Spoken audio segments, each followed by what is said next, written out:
देवा को प्रणाम, शनि राजा को प्रणाम। नमस्कार, आप सभी दर्शकों का सुभारती संवाद डॉक्टर विभाश्री दीदी जी के साथ कार्यक्रम में बहुत स्वागत है। कार्यक्रम शुरू करने के पहले हम दीदी जी के ऊपर जो संक्षिप्त वीडियो है उसको देखेंगे। शनि साधिका परम पूज्य डॉक्टर विभाश्री दीदी जी, जी हाँ, आप महिलाओं को शनि पूजा का अधिकार दिलाने वाली विश्व की एकमात्र शनि साधिका है। शनि साधिका दीदी जी द्वारा 2001 में N2 सिडको के इस विशाल शनि मंदिर की स्थापना हुई है, जहां भारत के सभी क्षेत्रों से पहुंचने वाले असंख्य व्यक्ति ज्योतिष मार्गदर्शन का और शनि शांति उपाय अनुष्ठान का लाभ उठा रहे हैं। 2005 में 4 एकड़ की भूमि में दीदी जी द्वारा श्री शनि आश्रम चिकलठाना औरंगाबाद की स्थापना हुई, जहां प्रतिवर्ष जनवरी में शनि साधना, शनि चिकित्सा शिविर में असंख्य व्यक्ति भाग लेते हैं। आपकी श्री शनिदेव जी की कठोर साधना से 26 किताबें, 26 सीडीज उपलब्ध है।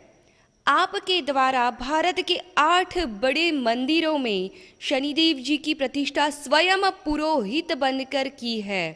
बम्बई की फिल्मी दुनिया में, बॉलीवुड में आप उनकी निजी मार्गदर्शक शनि एक्सपर्ट दीदी जी के नाम से प्रसिद्ध है। बॉलीवुड के 80 प्रसिद्ध लोगों पर बॉलीवुड में शनि रहस्य नामक किताब का लेखन आपके अद्भुत ज्ञान का प्रमाण है।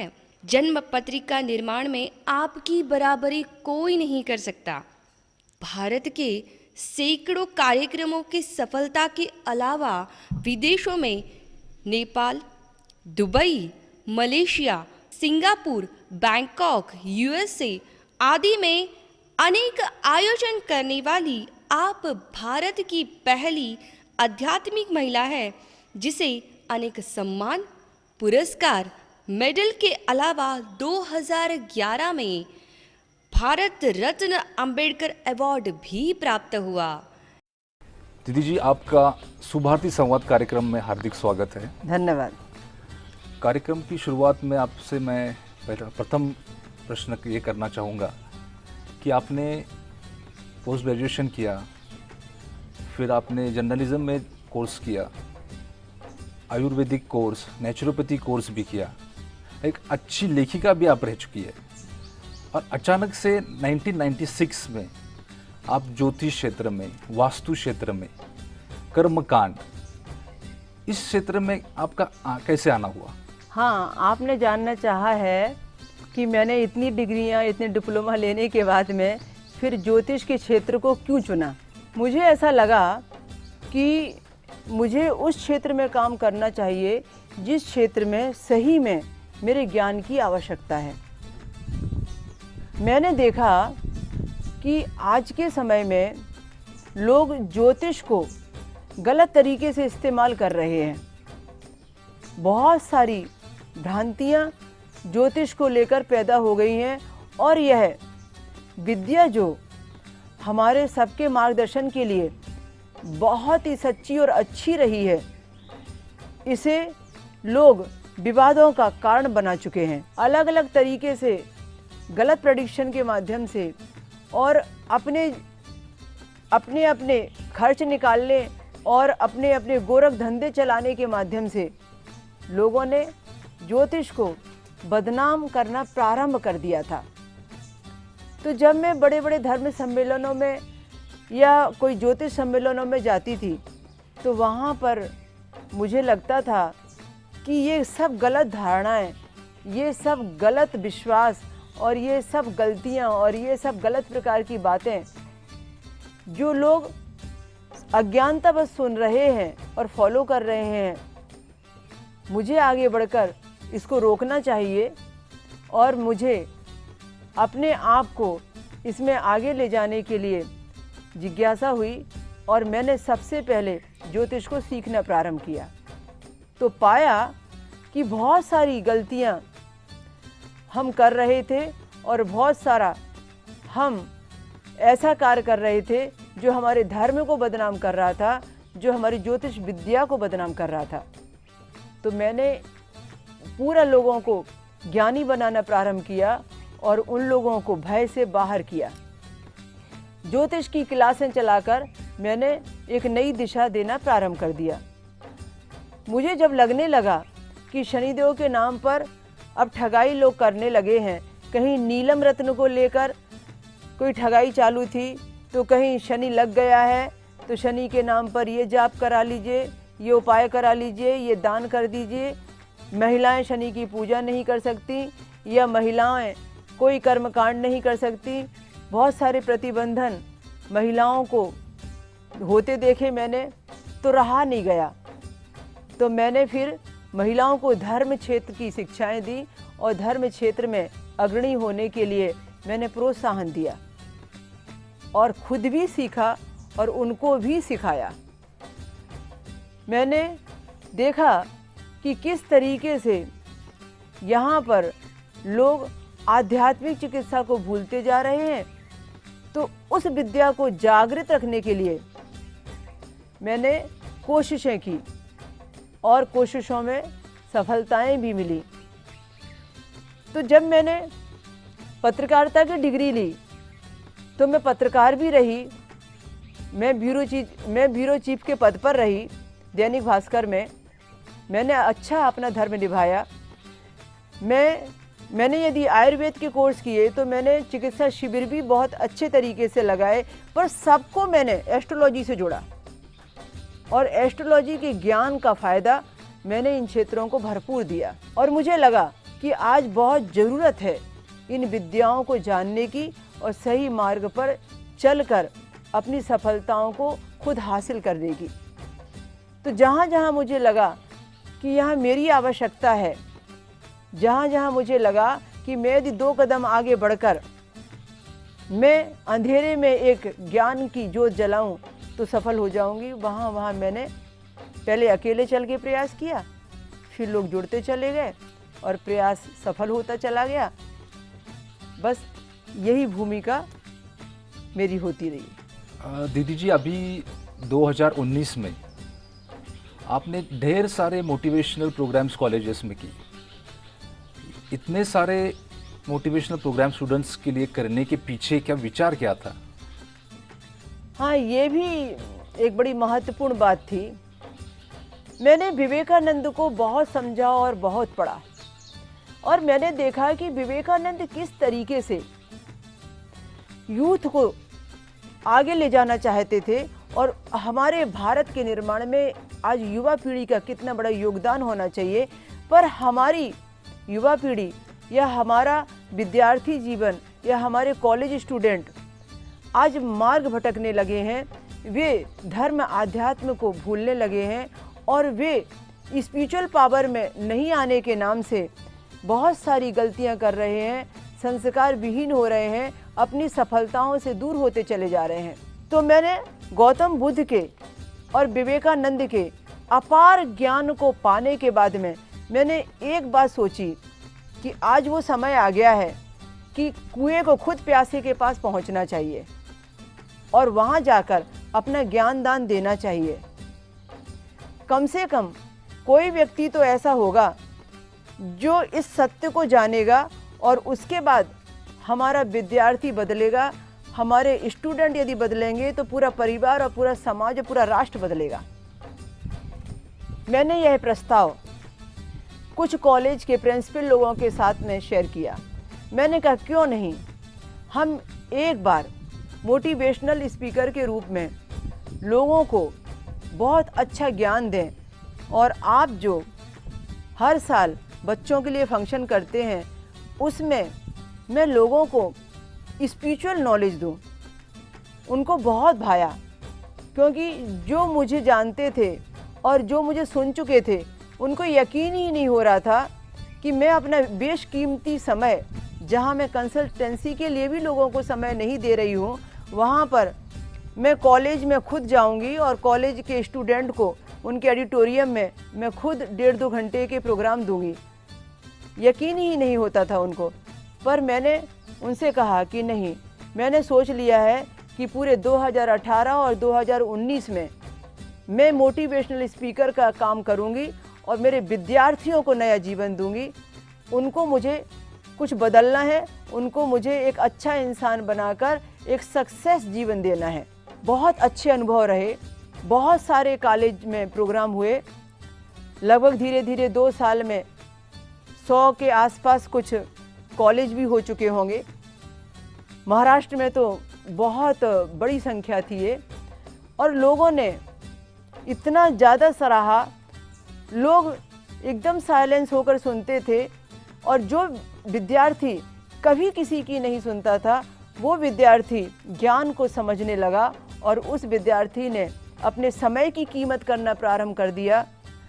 अपनी जो डिग्री वो ले रहे हैं उस पर ध्यान देना प्रारंभ कर लिया, और धर्म के मार्गों को समझकर, धर्म के कार्य को समझकर, राष्ट्र निर्माण की सेवा को समझकर वे अपने लिए मोटिवेट होने लगे। और आज ऐसी स्थिति है कि अब मैंने 2020 और 2021 में ऑनलाइन मोटिवेशनल स्पीकर का काम कॉलेजों के लिए किया, क्योंकि कोरोना की स्थिति में हम डायरेक्ट नहीं जा सकते थे, पर स्टूडेंट को मनोबल ना गिरे और वो अपने लिए बहुत अच्छे तरीके से सक्सेस पॉइंट खोज सकें, तो फिर हमने उनको ऑनलाइन शिक्षाएं दी, और ये कार्य हमारे खूब सफल रहे।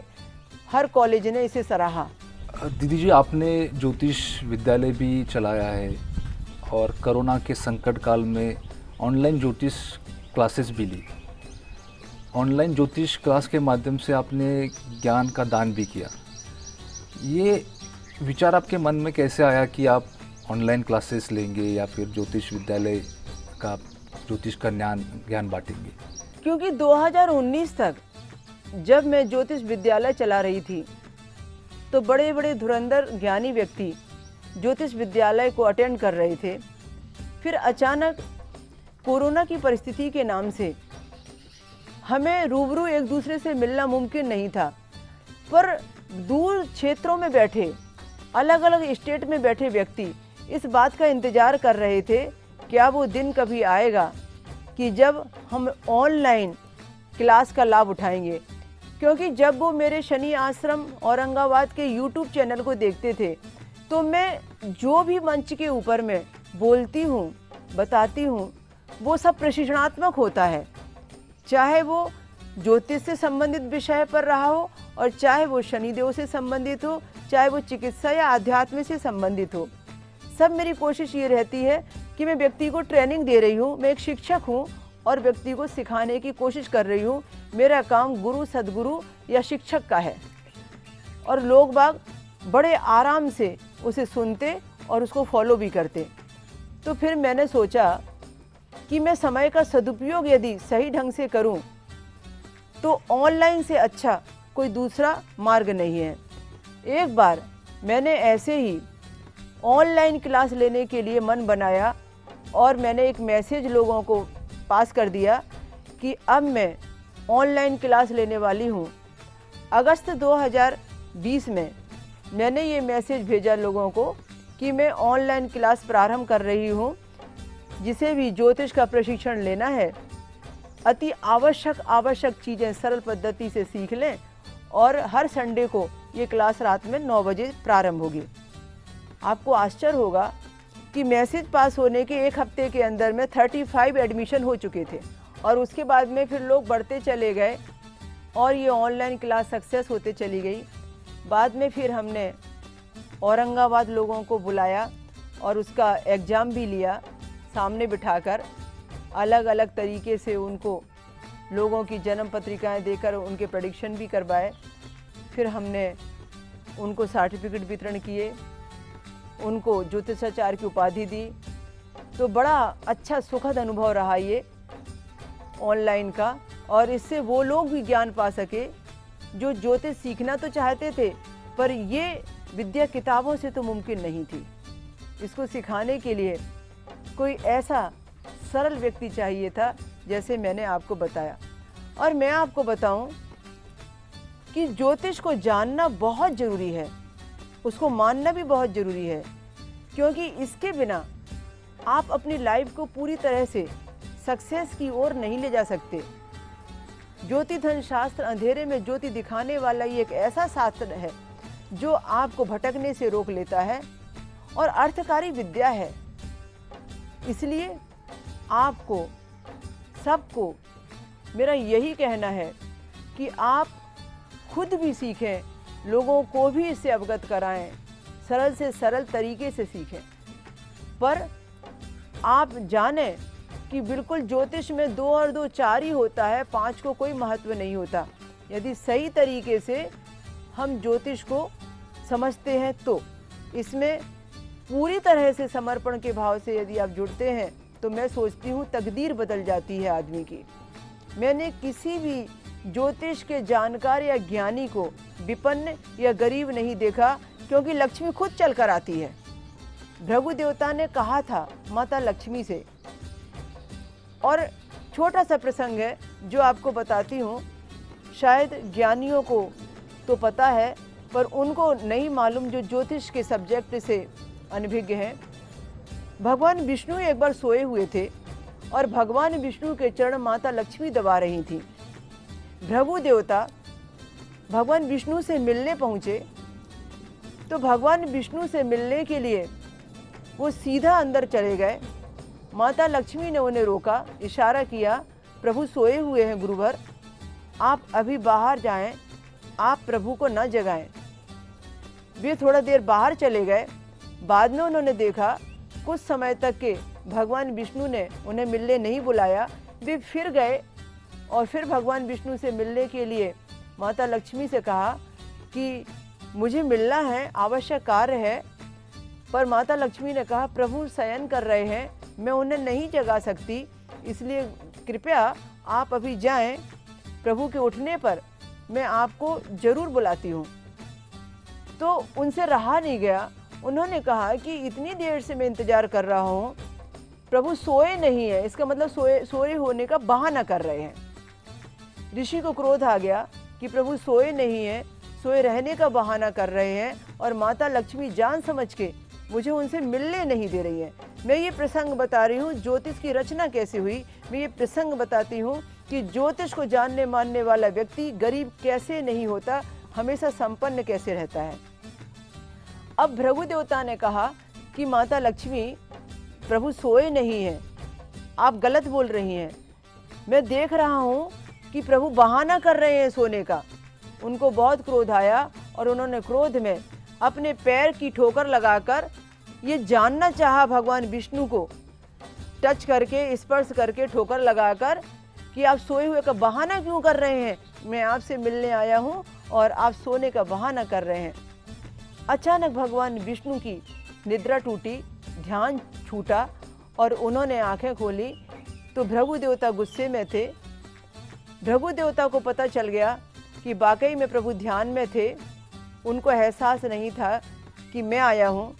और ठोकर मारने के बाद में, पैर से स्पर्श करके अपमान करने के बाद में उनको एहसास हुआ ये मुझसे बहुत बड़ी गलती हुई। माता लक्ष्मी तो बहुत क्रोधित हो गई। माता लक्ष्मी ने ऋषि से कहा, हे ब्राह्मण देवता, मैं पतिव्रता नारी हूँ और आपने एक पतिव्रता नारी के सामने उसके पति का अपमान किया। मैं कह रही हूँ कि प्रभु सोए हैं, प्रभु ध्यान में हैं, उसके बाद आप इसे सच नहीं मान रहे हैं। आपने मेरे सामने ही अपने पैर के स्पर्श से प्रभु को जगाया। ये एक नारी के लिए बहुत बड़ी अपमानजनक घटना है, मैं तुम्हें माफ़ नहीं करूँगी। भगवान विष्णु ने रोका कि नहीं, समय चक्र की गणना सही है, आप परेशान ना हो लक्ष्मी, क्योंकि जब किसी भी व्यक्ति पर शनि का समय आता है तो ऐसी घटनाएं होना स्वाभाविक होता है। मुझ पर भी शनि का प्रभाव रहा, भृगु देवता पर भी शनि का प्रभाव रहा, इसीलिए ये घटना चक्र हुआ कि मुझे ये ऋषिवर ने, जो मेरे अनन्य भक्त हैं, उनसे मुझे अपमान सहना पड़ा। ऋषिवर ने मुझे अपमानित किया और वो भी संदेह के कारण। तो माता लक्ष्मी बोली, आप माफ़ कर सकते हैं प्रभु, मैं ये ब्राह्मण देवता को कभी माफ़ नहीं करूँगी। और उन्होंने गुस्से में ऋषि से कहा, ऋषिवर, ब्राह्मण देवता, आप अपने आप को समझते क्या है? इतना अहंकार किस चीज़ का है? मैं तुम्हें अभिशाप देती हूँ, मैं विष्णु की लक्ष्मी तुम्हें अभिशाप देती हूँ कि मैं ब्राह्मण के घर कभी नहीं जाऊंगी। अब जैसे ही भृगु देवता ने सुना कि लक्ष्मी जी ने कहा है कि मैं ब्राह्मण के घर कभी नहीं जाऊंगी, भृगु देवता को तो अपनी गलती का एहसास हो गया। वे कहने लगे, गलती मैंने की है लक्ष्मी जी, ब्राह्मण समाज ने क्या गलती की है? मेरी करनी का फल ब्राह्मण समाज क्यों भोगे? ब्राह्मण समाज को आपने ये अभिशाप क्यों दिया? इसका उत्तरदायी तो मैं हो गया। मुझसे ब्राह्मण समाज प्रश्न करेगा कि मैंने उनके ऊपर में ये अपराध बोध कैसे लाया। तो माता लक्ष्मी आपसे निवेदन है, आप अपने अभिशाप को वापस ले लें, ब्राह्मण समाज को इस तरीके से अभिशापित ना करें, जो दंड देना है मुझे दें।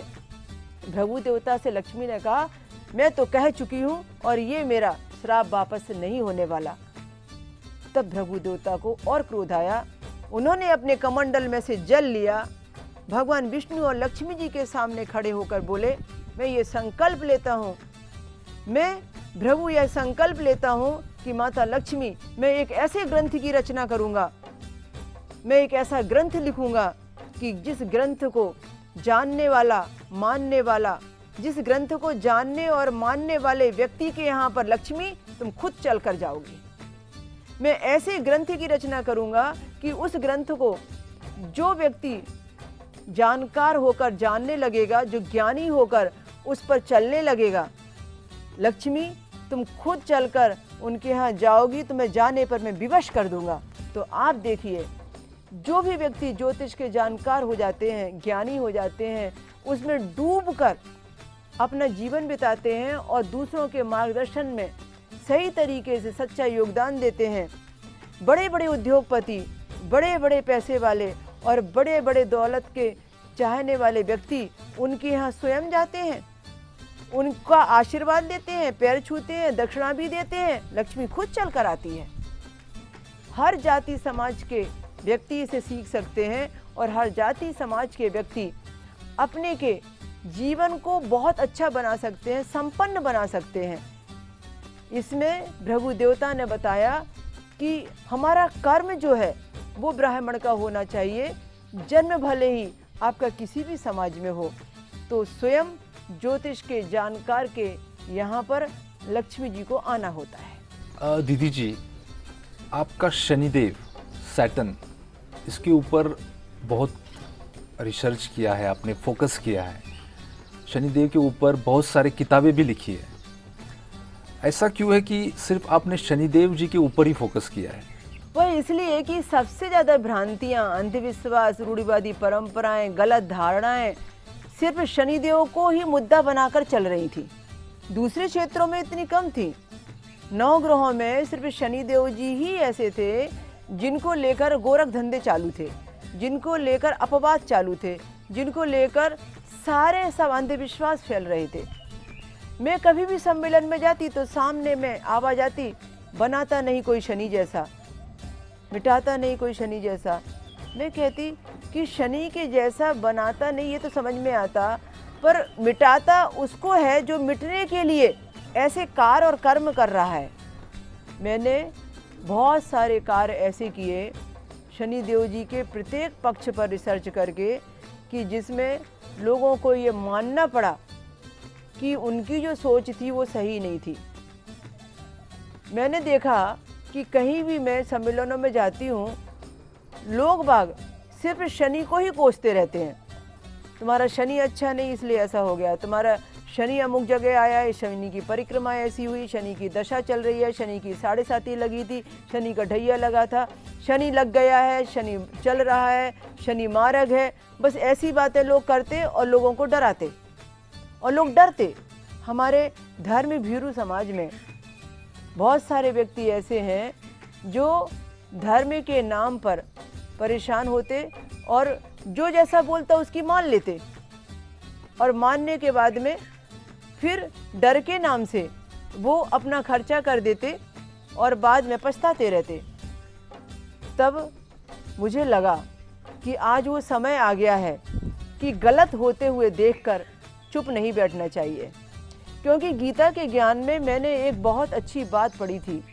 वो ये थी कि जो व्यक्ति अन्याय करता है वही अपराधी नहीं है, जो अन्याय को सहता है वो भी अपराधी है। अन्याय को सहने वाला व्यक्ति यदि बगावत कर दे तो अन्याय करने वाले व्यक्ति को अन्याय करने से रोक सकता है। तो मैंने कहा कि आज के जागरूकता के इस माहौल में अब मेरी ड्यूटी क्या बनती है। मेरे राष्ट्र को बचाना है, मेरे धर्म को बचाना है, मेरे समाज में फैली हुई कुरीतियों से मेरे समाज को बचाना है। तब मैंने बहुत सारे नियम ऐसे जो लंबे समय तक चले आ रहे थे, ये लटका दो, ये पहना दो, ये खिला दो, ये लगा दो और फिर ऐसा हो जाएगा वैसा हो जाएगा, उनको मैंने बहुत सही तरीके से ज्ञान के माध्यम से दूर करने का प्रयास किया और उसमें मुझे विजयी होने का आशीर्वाद भी मिला। तो इसलिए मैंने शनिदेव को ही चुना, क्योंकि मुझे लगा ऐसा कि आज यही सब्जेक्ट ऐसा है जिस पर सही ढंग से यदि काम किया जाए, सही रिसर्च किया जाए, तो मैं समाज को कुछ अच्छा ज्ञान देने में सफल हो पाऊंगी।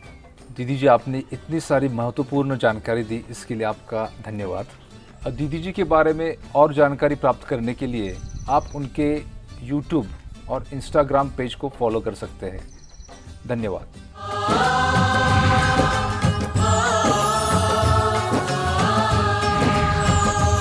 शनि देवा को प्रणाम, शनि राजा को प्रणाम।